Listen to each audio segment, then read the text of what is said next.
Frères et sœurs, madame, messieurs, mes chers amis internautes, bonjour et bienvenue à l'église protestante évangélique de Philadelphie. Ici votre bien-aimé, pasteur Célestin Zouga.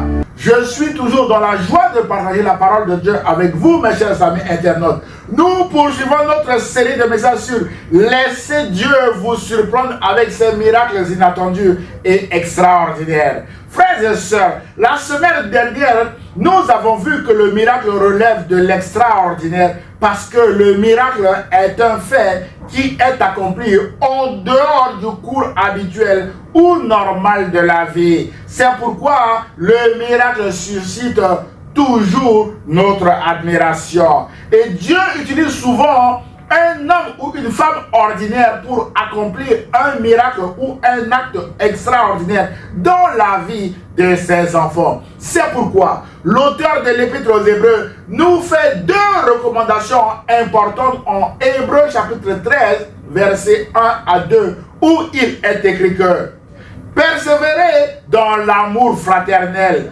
N'oubliez pas l'hospitalité, car en l'exerçant, quelques-uns ont logé des anges sans le savoir.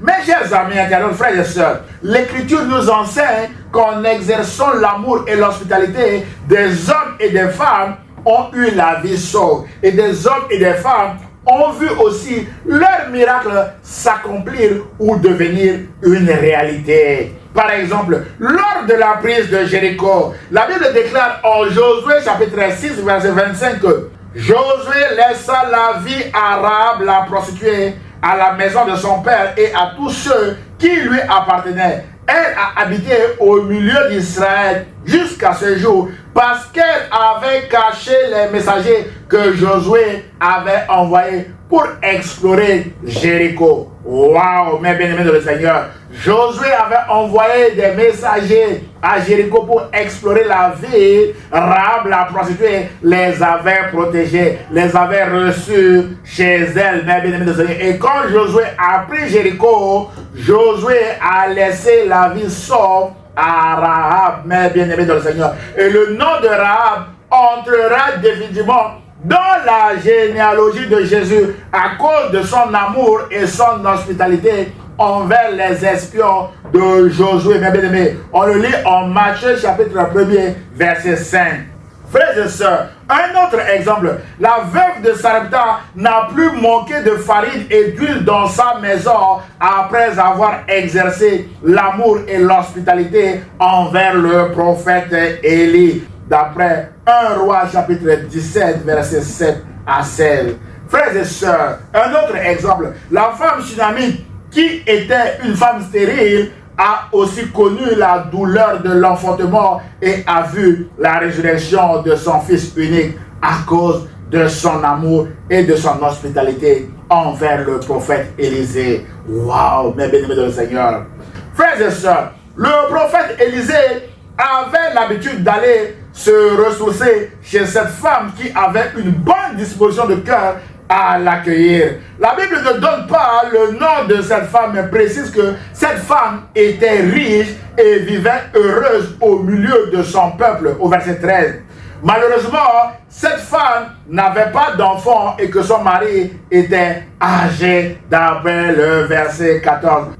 Frères et sœurs, mes chers amis internautes, la Bible déclare en 2 Rois chapitre 4 verset 8 à 17 que un jour qu'Élisée repassait à Sunem, les jours passent mais ne se ressemblent pas, frères et sœurs. Ce jour-là était un jour spécial que Dieu avait mis à part pour cette femme. Et la Bible déclare que un jour qu'Élisée repassait à Sunem, Élisée alla donc se retirer dans la petite chambre haute et il passa la nuit chez cette femme. Cette femme a préparé une petite chambre chez elle. Élisée avait l'habitude de venir là et quand Élisée allait, il est allé dans cette chambre. Puis, il dit à son serviteur Géasi, Élisée, appelle cette femme Sunamite. Géasi l'appela et elle vint se présenter devant lui.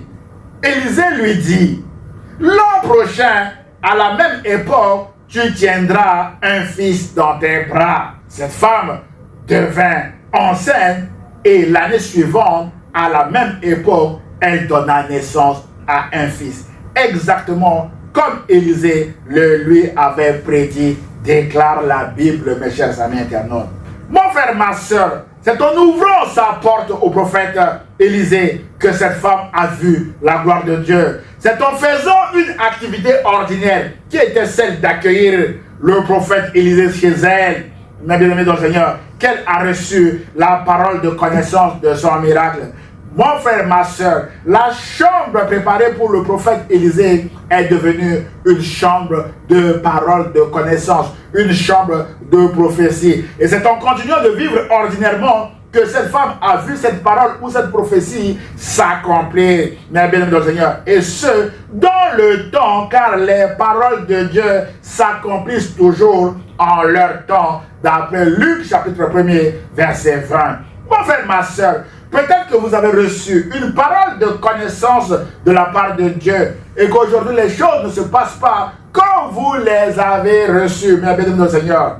Prenez courage et persévérez dans la prière, dans l'amour et dans l'hospitalité envers les autres jusqu'à ce que cette parole s'accomplisse. Le prophète Habakkuk déclare que si la prophétie ou la promesse tarde, attends-la, mon frère, ma soeur, car elle s'accomplira certainement. D'après Habakkuk chapitre 2, verset 3. C'est ce que cette femme sunamite a fait et a vu la gloire de Dieu. Elle a reçu le prophète Élisée chez elle. En récompense, mes bien-aimés, de ce qu'elle a fait au prophète Élisée, le prophète Élisée l'a appelé dans cette chambre et le prophète Élisée a prophétisé dans cette chambre que l'an prochain, à la même époque, tu tiendras un enfant sur tes genoux, mes bien-aimés du Seigneur. Et les choses se sont passées exactement comme le prophète Élisée l'avait prédit.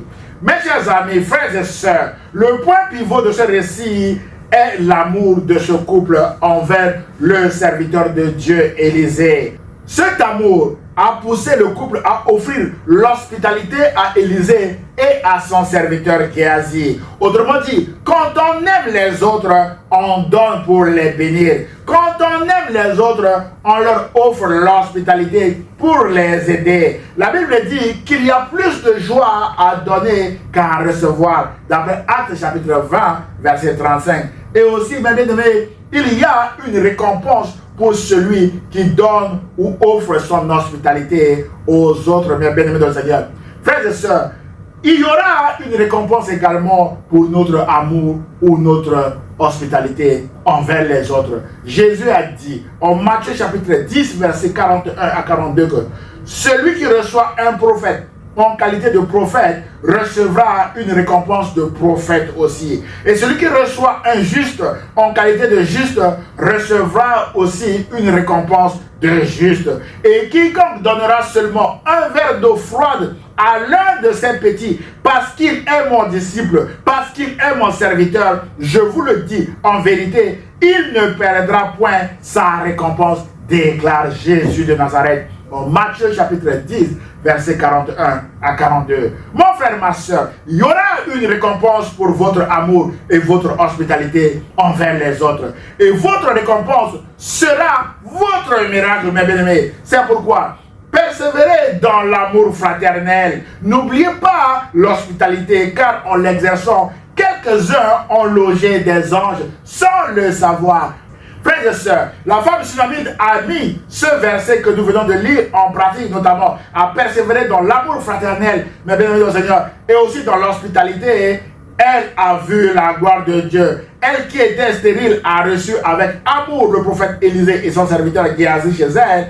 Elle a été récompensée avec la naissance de son fils, et ce, parce qu'elle a donné avec amour. Mon frère, ma soeur, Dieu est amour et Dieu vous aime. C'est pourquoi Dieu veut aussi vous donner Jésus gratuitement aujourd'hui et non demain. N'attendez pas demain, bien aimé Seigneur, parce que personne ne sait ce qui va se passer demain. Mon frère, ma soeur, à chaque jour suffit sa peine. Acceptez Jésus-Christ aujourd'hui. La Bible déclare en Jean chapitre 3, verset 16 que car Dieu a tant aimé le monde qu'il a donné son Fils unique, afin que quiconque croit en lui ne périsse point, mais qu'il ait la vie éternelle. Mon frère, ma soeur, c'est à vous maintenant d'accepter Jésus-Christ dans votre vie comme étant votre Seigneur et votre Sauveur, afin que votre miracle devienne possible. Parce que nous avons vu que pour faire un miracle, il faut être puissant. Jésus est tout puissant. Jésus est omniscient. Et Jésus a fait des miracles dans l'histoire. Et Jésus fait encore des miracles aujourd'hui. Mon frère, ma soeur, c'est pourquoi nous prêchons Jésus-Christ crucifié, ressuscité et vivant au siècle des siècles, qui fait encore des miracles aujourd'hui. Jésus a dit en Apocalypse chapitre 3 verset 20 que voici, je me tiens à la porte et je frappe. Si quelqu'un entend ma voix et ouvre la porte, j'entrerai chez lui, je souperai avec lui et lui avec moi. Mon frère, ma soeur, Jésus veut entrer chez vous aujourd'hui. Jésus veut souper avec vous aujourd'hui. C'est en recevant Jésus dans votre cœur, comme cette femme a reçu le prophète Élisée chez elle, que votre miracle deviendra aussi possible. L'amour de Jésus qui vous conduira, cet amour vous poussera à aimer les autres et à exercer l'hospitalité envers les autres. C'est alors que Jésus enverra un ange que vous logerez chez vous, mes bien-aimés dans le Seigneur. Sans le savoir, c'est cet ange-là qui débloquera votre situation, comme Élisée est passé débloquer la situation de cette femme tsunami. C'est alors que Jésus enverra un ange à votre lieu de travail, et cette promotion tant attendue deviendra aussi une réalité, mes bien-aimés dans le Seigneur. C'est alors que Jésus mettra un ange devant vous qui vous offrira du travail recherché. C'est alors que Jésus mettra devant vous un ange dans une administration quelconque afin de débloquer votre dossier bloqué. Vous pouvez rajouter les bienfaits de l'amour et de l'hospitalité envers les autres, mes chers amis internautes. Voilà les bienfaits de l'amour et de l'hospitalité. C'est pourquoi, mon frère, ma soeur, persévérez dans l'amour fraternel, frères et sœurs, et exercez l'hospitalité envers les uns et les autres.